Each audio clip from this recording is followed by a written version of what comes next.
Thank you for tuning into today's episode. Today, I have a special guest with me coming in virtually here at the Black Room at Teep Studios. Somebody you've been talking to for a long time. Once you hear his name, it'll make sense as well. Former pro fighter, grew up in American Samoa, lived in Hawaii, was, doing amateur boxing, pro kickboxing, fought K1, pro Muay Thai, pro MMA, was coming up through the whole advent of all of it, and is now currently in Las Vegas, Nevada, and is none other than my cousin, Mr. Deutsch Pu'u.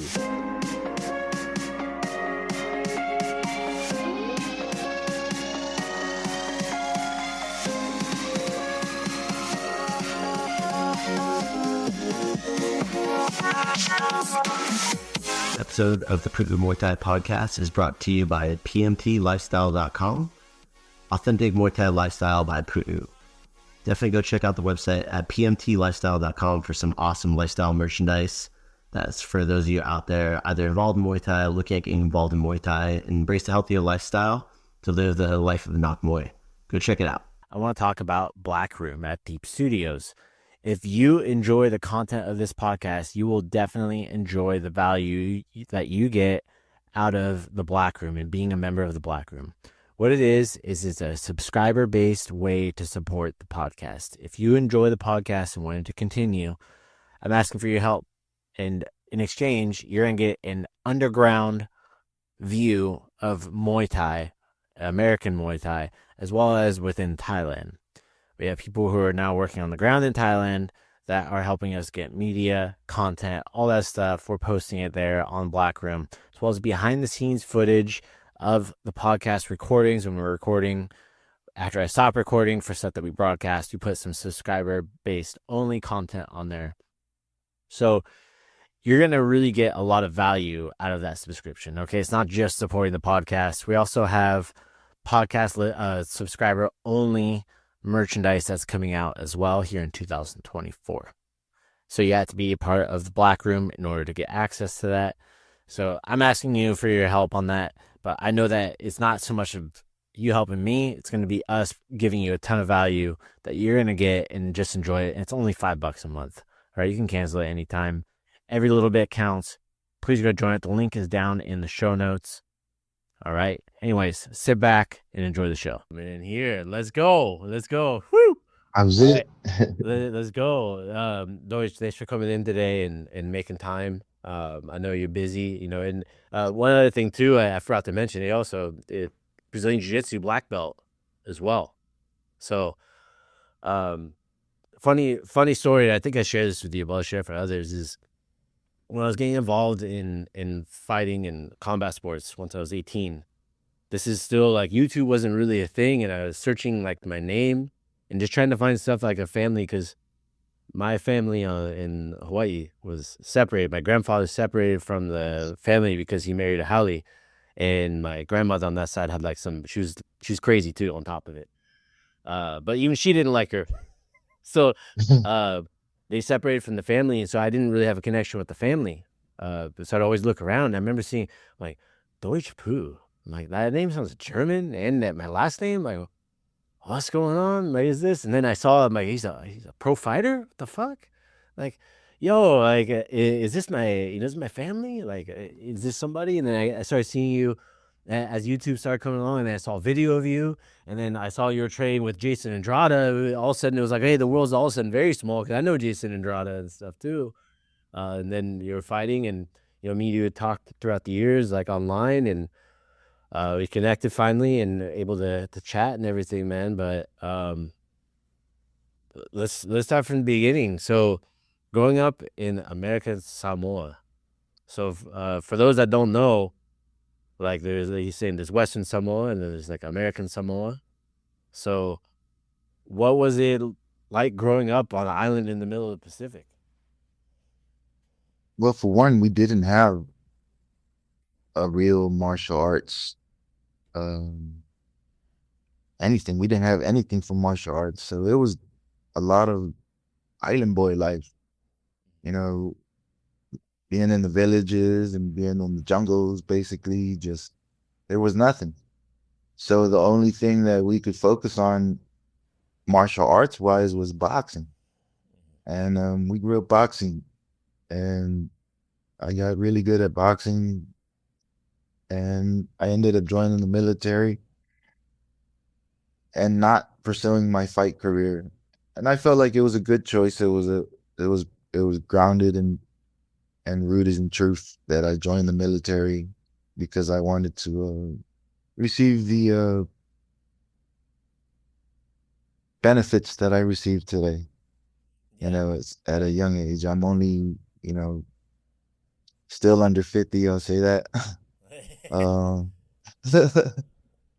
but you know, I'm just chilling. Now I want to reach back, and my son is older. He'll be an adult in a few months. So I want to reach back to the combat fight world and help wherever I can help. And, you know, Pu'u Muay Thai being a obvious, you know, choice for me to go support. You know, I want to be there for you guys, and however we can move this together forward. Yeah. Because one of the biggest things that I want to bring to American Samoa, being and having the qualifications that I do have now, is Muay Thai, and a structured Muay Thai system, not just a gym that teaches Muay Thai, but, you know, a front office that runs all combat sports, and push Muay Thai. And, you know, to bring in Muay Thai, I figured, you know, no one better than Jonathan to send all my, you know, and future instructors to get qualified in teaching Muay Thai. Like, that's, if we can bring that to American Samoa, I promise you that there will be, you know, the next world champ coming off the island. It's a I agree with very you. The island is not just a football island. Yeah. Like, we're a lot of kids that are very athletic because of the way we're brought up. You know, I guess it helps to push the discipline level easier for us. One of the things that I want to do is like open a pipeline Mhm. to where we can, if anything, send some of these kids out. They don't, because we don't get recognition, because we don't have competition, because we don't have anywhere to go compete, and we wouldn't know what to do in the competition if we showed up. Yeah. You know, Like how to you win mentioned and how K1. everything Yeah, works. Yeah. I don't know. You know, when I went to K1, it was more boxing based. I knew what I needed to do for boxing. I didn't know how to place my feet, how to check a kick. Mhm. I tell you what, if I if I would have caught somebody's, you know, body, I probably would have, you know, hurt somebody or touched them, because I was. But they were too smart, you know. And I'll go ahead and say Gokhan Saki knew, you know, not to you know, no offense to Mauso, but he knew not to trade punches. You know, I even talked to him afterwards. He came and talked smack afterwards. That's, you know, literally the day after the fight, everybody was walking in the crutches, and I was still walking with no crutches. But he came to the bar and slapped me right on my leg, bro, like in the most painful. So we almost fought again right there, but no, we just ended up hugging it out. You know, that was the day after K1, you know, fighting Gokhan. But, you know, it really opened my eyes up, like, man, I need more than just boxing skills, you know, to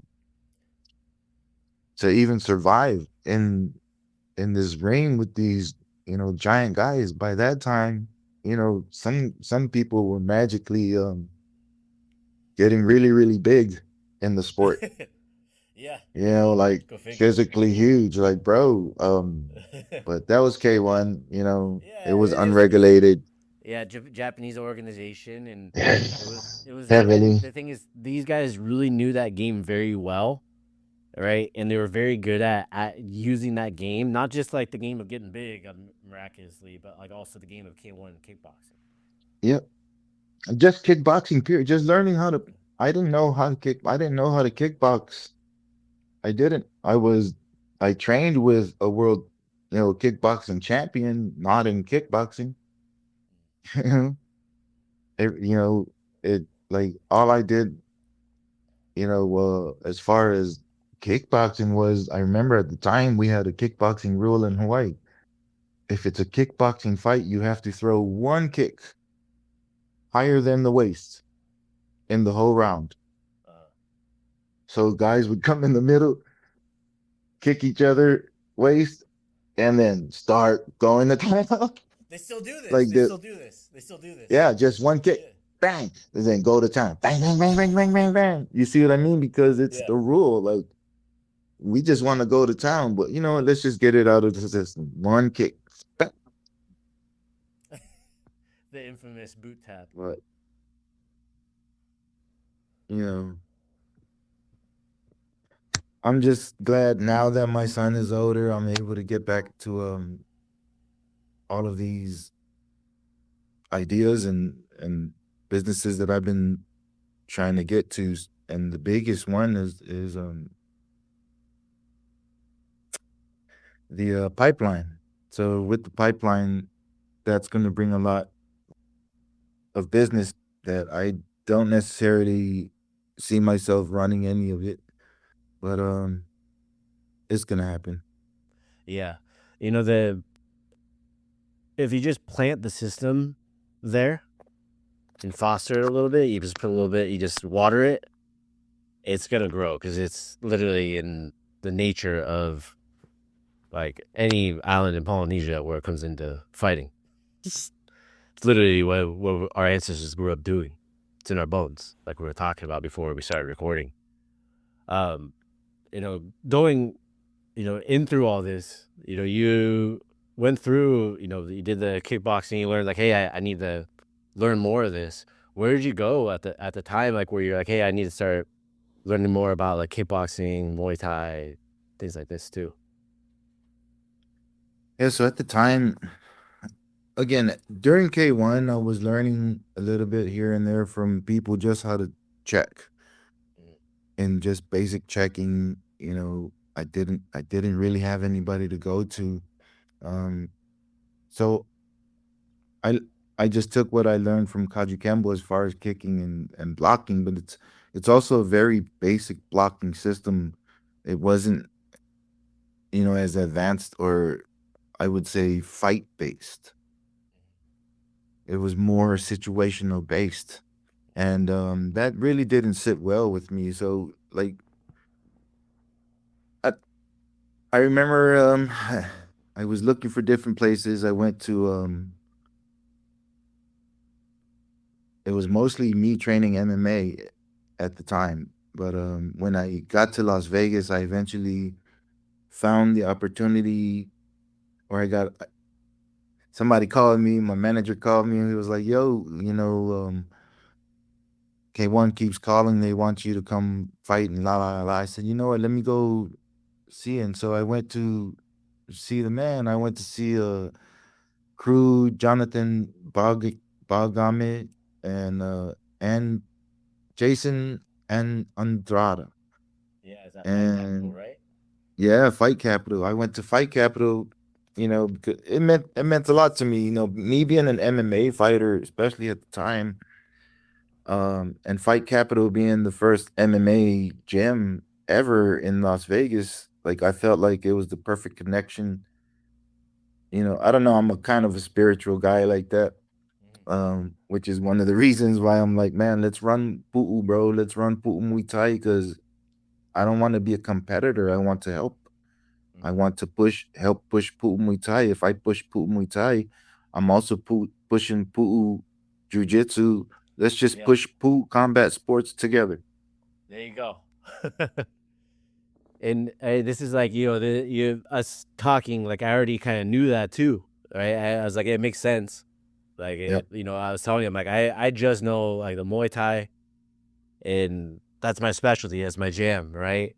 I know enough jiu-jitsu to know when to shut my mouth if I'm cornering MMA guys. So it makes sense.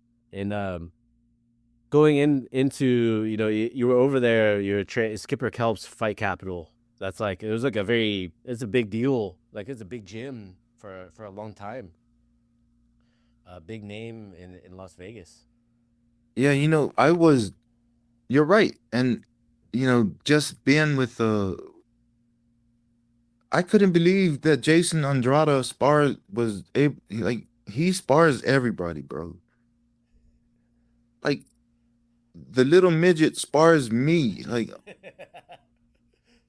what's wrong with you, dude? I'm like, and he comes at you too. Like, and it Yeah. was just a mentality. Like, it helped me to push my understanding too of combat sports. Like, man, there's some people just like you, dude, that smaller than you, still got that fire. I'm still gonna bring it. You know, because when I was training with Jason, he's just that guy that is, he's gonna spar everybody and hard. Mhm. Like he's ridiculous. That's why he's called the ridiculous one. Yeah, is it yeah, Jason Ridiculous Andrada. Yeah. But it really helped me to bring my understanding of Muay Thai together, training there. Like it was like a steroid shot of Muay Thai. Like, bro, Mm. you already got the movement of kickboxing, and you can bring it into Muay Thai. And the biggest thing I would say that helped me the most is they didn't try to teach me Muay Thai. They only wanted me to learn knees and elbows and teach me how to do it correctly. Because I understood at the time I'm not trying to learn Muay Thai, bro. I'm trying to survive these fights and make some money. Yeah. I'm trying to go make some money. I'm the kid from Thailand that never grew out of it. Yeah. Like make me some money. And that's Mhm. basically what it was. Like it was heavy knees with um I forgot Gordon. Sensei, I mean Crew Gordon at he was one of the fighters on Lion Fights too. Mm. And oh, at the time I was supposed, was it yeah, I was supposed to fight on Lion Fights against another big MMA fighter, not a Muay Thai fighter. So at the time, I went straight. That's why I went to Fight Capital was to pick up Muay Thai. If I'm gonna learn, that was my mentality going into the fights was, man, I need to learn how to at least throw these elbows. If you're gonna hurt me with these elbows, I'm gonna learn how to throw them nasty too. And being that I was such a short heavyweight, it worked beautiful for me. Mhm. So even in the sparring, um, I was able to bring a lot of some of these big, huge Samoan bodies that still do fight Mhm. and spar them, but this time with Muay Thai elbows and knees, and it completely changed my game. Yeah. It because I wasn't big with the clinching.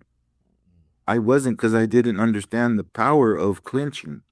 Yeah, and like Like, it's oh my different. god. It's different than like a grappling clinch and stuff too. Like Yep. the spacing is different and like what you the options are different. Yep. And that was just it. So like coming into Muay Thai, like it really, like I said, it was like the last martial art that I competed in professionally. You know, Yeah. even with torn ACL, I still competed and beautifully. I felt like I did a great job with my elbows. Like that's why I went to Fight Capital, and that's exactly how I won.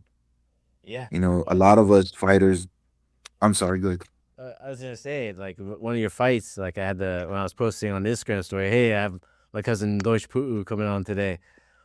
Promoter that you fought for sent me a picture like, hey, this Deutsch, and then he sends me a picture of the guy all bloody. I'm like, oh yeah, that's right. That was one of those fights that didn't take too long because you're with the elbow strike, with using your elbow. Yeah. Uh, it cut him up, and they stopped the fight. Yeah. At that time, I would say us fighters, we didn't grow up in structured training Mm-hmm. like you're providing today. I wish Oh, I had, Pu'u Muay Thai growing up. Like, I already know I'd murk the world, bro. Like, you know, I came into combat sport. pro combat sports, this is a fact. With 2 busted knees. You know, I shouldn't have ever came into pro combat sports. It's a fact. It was after combat. It was after all these deployments, 8 deployments with, you know, the last few being combat deployments, and I was all busted up. I was going through, some stuff with the United States Army due to the loss of my daughter, but I won. I won all of those cases because I was persistent, man. I never stopped. I just focused on, taking care of my kid. And that was at the time when I was going through Muay Thai. Like Muay Thai really helped me, push my mindset. It was like my last, yeah, that was my last 2 competitions was Muay Thai. Yeah. I went 1-0 Muay Thai, you know, Yeah. with full Muay Thai rules, and The I won. testament of going through that too, like personal struggles and everything as well. Like when you're going through it, like that's hard, man. Like to be able to step in and be successful in it on top of it is like it's a Yeah. lot. Like you're saying, you're just focused on family, focused on training, making fighting, make money with it, and get it done because it's a lot. Everybody, I share this because a lot of people go through struggles, and like especially Yep. like when they talk about fighters and stuff. Like I remember a little bit like what was going on, and man, people go through it, and sometimes they don't make it through, man. I'm glad you did. Yep. And that's, exactly how, life was back in those during those it makes me Yeah. feel old saying it, but the truth is, like, I wasn't a Muay Thai fighter. I wasn't even a kickboxer. I was a boxer. I knew how to move, and I knew how to punch people, but then when I started to get and I got away with it until I got into obviously into K1, Mhm. where these guys are not going to stand in the front of you, they're going to rip you and roll. And that's exactly what happened. Like I said, I keep saying his name. I know he's retired now, but Gokhan was smart. Like, he just kicked and rolled. Like, dude, I was way too immobile. I didn't understand Muay Thai like that enough, but Yeah. I Well, understood enough to go fight somebody. not to mention that he was also earlier in his K1 career at the time, and he fucking blew up after that. Like he's went on a tear, and it started with fighting with you, you know, Yep. It and did. he Like, he won that. That's exactly how he won. He tore through the entire tournament. I was the first one. yeah. And the fact is I wasn't prepared for him. I was prepared for Khalid, and Khalid, punked out. It was Khalid Day Faust. I still call him to his face. Like, I still fight him today. Punk. Like, I don't know, man. Let's go make some money, fool. Yeah. Like, but yeah, I was Yeah. supposed to fight Khalid Faust, and I was prepared for Khalid because he was the same exact, supposedly he fought the same exact way as me. He was a forward puncher. I was like, oh, beautiful, let's go. So I wasn't planning on kicking anybody. Well, I was like, oh, I'm gonna rip into this Khalid Faust guy. He was a for big guy with K1 yeah. at the time. Just to give people context on this too, this was very normal in that era of Yep, kickboxing, MMA, Muay Thai, like the especially heavyweights, Islanders, like Ray Sefo, same thing, yep, good boxer, and then just kind of jumped in and just did it, right? And it was like, hey, oh shit, I guess I need to learn how to check a kick. Like this was normal. This was the norm of the sport developing at that time, especially in your weight division. And then it's like you have the Turkish guys who had these developed kickboxing and Muay Thai routes that had already been developing for a couple decades, where they're able to produce these heavyweights like this too. So and you guys would collide with each other, and like the big Samoan boxer would win sometimes, and like he would get the best of the developed fighter because of yep. just fighting. That's what it was. Like you said, True. like you weren't a Muay Thai fighter, but you knew how to scrap, you knew how to box, and you put it together and figure out how to make it work. And now it's like I mean, there's structure there now that we didn't have before. The education exactly. there with the internet Thank you. and everything like that that's Right made in there. American Samoa. Like now there's we have that level of education where Muay Thai was at 20 years ago. Even the U.S. is like we're light years ahead now. Like we didn't have this structure and knowledge. And I was just on talking the other day with Joel is we didn't have this knowledge to bring it back, and now we have a way to, like you said, this pipeline. If we can get the Samoan American Samoa athletes involved in this, like they're gonna go do it. They're gonna bring that back to the island, and it's just gonna keep, feeding on itself that way too. That's what makes me super excited because I know, like me personally, I'll be honest, like yeah, I was great fighter growing up, but I had no structure. I was just a boxer. Once again, now, especially with my students in Samoa, they started teaching again this year. And now I'm going to start backing them, with the proper gear. That's, something I'm working on now. But to give them the structure that they need, by the time they come to America or come out to California and go see Uncle Jonathan, they know what they're doing. They're not just going to come looking at you like, Huh? Yeah. and hopefully, soon we can get the instructors in Samoa. That's what I'm working on now. Get the instructors Yeah. in Samoa the proper education. If we can get two of them off the island to come out here, or eventually get you, to go over there to start doing your classes there, of course they have to pay, you know, Yeah. to get To figure it and out. then Yep. in the end it's gonna pay them back. Yeah. In But the even more Go ahead. so, it's gonna push the brand, not just Pu'u Muay Thai, but Pu'u Jiu-Jitsu and Pu'u Combat Sports. I think it's a win-win for all of us. It's the family name, man. Like we gotta. That's one of those things. It's just it's the family name, and it makes sense, and it's a beautiful thing. I'm telling you, the village of Nuuli is, arguably the worst, like the Compton of American Samoa. Mm-hmm. You know what I mean? And the entire village of Nuuli, is gonna start up combat sports in Samoa, and that's why I want it to be Pu'u Muay Thai. Yeah. Because I can, because I have the paperwork for it. So, Yeah. and I have you know, the know-how and now the recognition, as a black belt in jiu-jitsu, and I'm also very well respected in the Muay Thai community. As you mentioned, like I only fought twice, but those promoters, been dying to try to get me, that they just Yeah. haven't been able to get anybody to fight me. Yeah. In fact, It- speaking on that fight, I'm gonna tell you the truth, man, because nobody knows. Like I was retired. I said that's it. After I fought Cabbage, I said that's it. I'm retired, never fighting again. And then my manager, I don't know if uh, I know you know Billy Olson. Billy Olson calls me up. He's like, "Yo, somebody over here dropped your name," and I was like, "No, he didn't." It's like, man, I was in the weigh-ins and he dropped your names. I don't know if Billy Olson did it on purpose. Like maybe he was talking that smack and lying to me or whatever just to piss me off. But he pissed me off eventually. So I ended up fighting, for that promoter that sent you the pictures, yeah. because I was told that somebody was talking smack, calling me out. I was like, nah, man, I retired from combat. He said, you ain't retired from Muay Thai though. I was like, oh. uh, I said, I retired from MMA. You're right. You're right. I should have said combat combat. sports.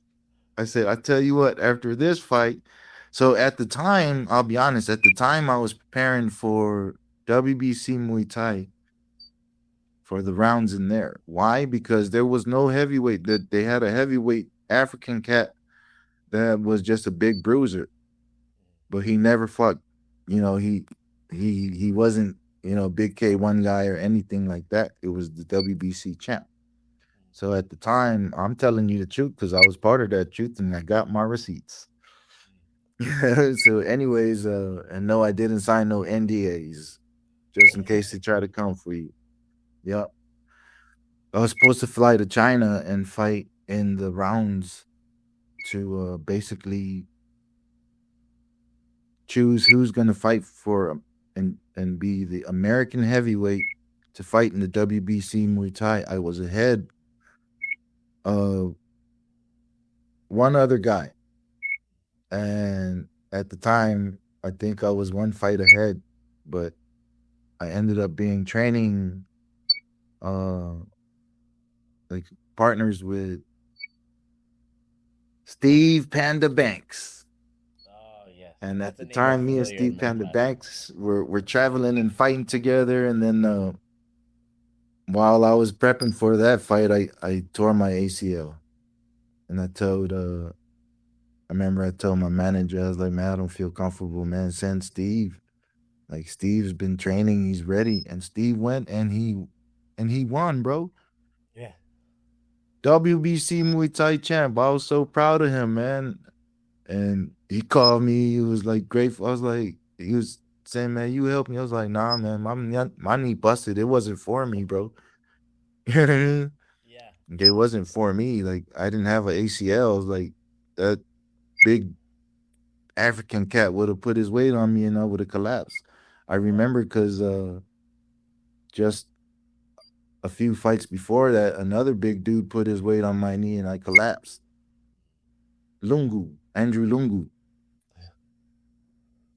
Yeah. But anyways, Yeah, I remember when that tournament when they were doing that for WBC Muay Thai when they had that over in China and everything too, when they were yep. pushing this, and it's interesting to see because now, like I was just sending you, like there was a picture of uh, a team from Western Samoa that was there in Bangkok visiting the head office over there because they're getting ready for the Amazing Muay Thai Festival that WBC Muay Thai puts on, like the amateur style tournament that they do out there. So um, with you kind of being at you were like the gatekeeper at that point, and I mean, like the last one from Samoa to be in the mix, I guess. Like to be doing that. It's good to see, and it'll be interesting to see in the next. I'm gonna say next 5 to 8 years and what comes out of Samoa. What comes out of Pu'u Muay Thai, sign more. Shoot, let's go. It's gonna Uh, happen, bro. I know. No, it's good. We're putting it here. That was one of the reasons we wanted to. I was like, hey, we were talking on the phone, but hey, we should catch up. Let's do an episode. Let's talk about this, make the connection for people, and put it out there because when you put it out there, it becomes real too. Like you did a Facebook post about this. Like you put it out there and you said people are hitting you up. Hey, when is it happening? And it's just that makes it real. It puts it out there in the universe, and it's funny how things end up working out once you start putting out the energy in the universe. It's gonna happen. Yeah, it's going to. Well, George, it's been a pleasure having you on here and to get in and talk a bit more about the family, talk about your fighting history, about what you're doing. Before I end it, are you coaching anywhere right now, or what are you doing? No, not right now. I've been asked. That's what I was saying. So, Yeah. a lot of my jujitsu friends want me, black belt, fellow black belt friends, they want me to come teach Muay Thai, and I'm willing to. Now the problem with me not being able to show up everywhere is that there's only me. Yeah. But if I get a few lieutenants under me, with Pu'u Muay Thai credit, or what am I talking about? You know, that are certified, Pu'u Muay Thai certified, then we can start pushing, more of this because right now they're not. I'll be honest, I'm a striker. Mm-hmm. I've been a striker my entire life. When I go to jujitsu gyms, I'm not trying to teach jujitsu. There's guys that have been teaching jujitsu and learning jujitsu as long as I've been learning fighting. Yeah. So I'm not necessarily interested in primarily the teaching of jujitsu, even though I've been asked, you know. So now instead of me teaching anything, it's more of I want to set people up right, get the proper structures in where they need to be. If I need to teach, then of course, you know, that's too easy. That's what I do, bro. That's what I eat and. and poop. I eat and Yeah. poop fighting, bro. You know, what I am able to do so far, like, history has proven that, I'm able to take a fighter from never fighting before and into the likes of glory kickboxing within 5 months. Shit. You see what I mean? And Yeah. again, I break it down the way I break it down. I want to learn Pu'u Muay Thai. I want to learn it because I want to help it. Yeah. In order for me to help it, let me help it. That's That's how I'm true. able to circumvent the Muay Thai systems against the coaches that my guys fight here. Hmm. It's Yeah. more than just disrupting of timing. I'm a huge, not in America. In America, I'm not a very big, person name wise, combat sports wise, but in Samoa, there's very few of us and far in between. And there's only one black belt in jiu-jitsu that's got any ties in American Samoa directly right now. Hmm. And that's me. So again, it's not me trying to take over combat sports. I already did that 15 years ago. I have the paperwork to prove it. It's Yeah. not me trying to push my brand. I already pushed my brand. Now it's me selling my brand. And my brand is Pu'u Jiu-Jitsu and Pu'u Muay Thai. You know, Yeah. it is like I call ownership like that's my brother. Like, no, I'm not asking for no money. That's gonna be my family name. I'm still gonna push it, bro. Yeah. Yeah, there It's there may be monies in between. I know because I'm more than just a Muay Thai fighter. I'm more than just a boxer. I'm more than just a jiu-jitsu. I'm more than just a judoka. Like I compete in all of these. Like uh, as a pro, no. Does it make me a Muay Thai fighter? No, I know better. you know. So that's why. Do I want the qualification? Oh, of course, I'm gonna pay for mine. Everybody's gonna pay for theirs. You don't get to come pull Muay Thai and do it for free. No, we went out and earned it. You know what I mean? That's the way yeah, I yeah. look at it. Like, no, I It, don't it care for. this comes from a good place because it's something that a lot of people, and I'm sure you've learned this, and this is why you say this, is giving the keys to the kingdom too soon. Right? It always Oh, why bites are us in we the holding ass. on? Yeah. I have more to give than just combat sports. I'm an expert in a few different fields. Like I'm being offered a lot of money to work for these people, and I tell them, let me build my pipeline first. I'm not trying to take much money. Everything is already in American Samoa. Everything is a nonprofit. So, if anything, with the opening of the pipeline, I'm trying to see maybe if I need to push it federal because there is a gym here that already does it, but I want to do it private because I don't want to hate on my friends who are making money, teaching jujitsu, teaching Yeah, yeah, Muay definitely. Thai. I'm not saying that we can't, but if we're going to run the center, then everybody gets paid. Yeah. You see It's what I a mean? And yeah. we'll see. Like, I'm still in the planning phase, still waiting to talk to the Indians about that project. But I'm in a bunch of things, and when I say I'm in a bunch of things, I'm saying the Putin name is in a bunch of things. So I really, and I've been meant to say that I really appreciate you and how you and your brother have been, you and your brother, and how you guys have been carrying this name. Like I see it. Um, I see you, bro.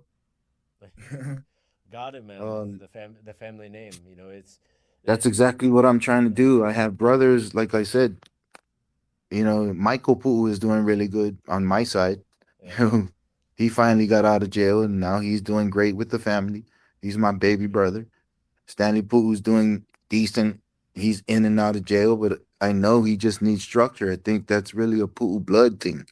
If we don't have Yeah, structure, we're gonna go crazy. it's and the thing is, what's funny about it is not just us. It's like a lot of people like that. They need the structure to and to direct that energy. And once they have that, they're going to bring so much positivity to their community that if they didn't have that structure, it would have never happened.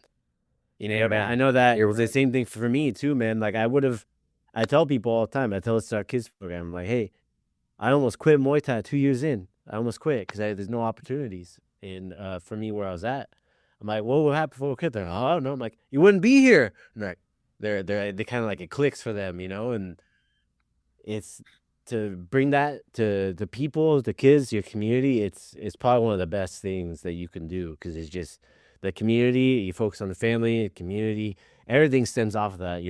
The local economy stems off of that. The local government stems off of that. The lifestyle, everything stems from that. Is the community, and I think that's something So that like they have.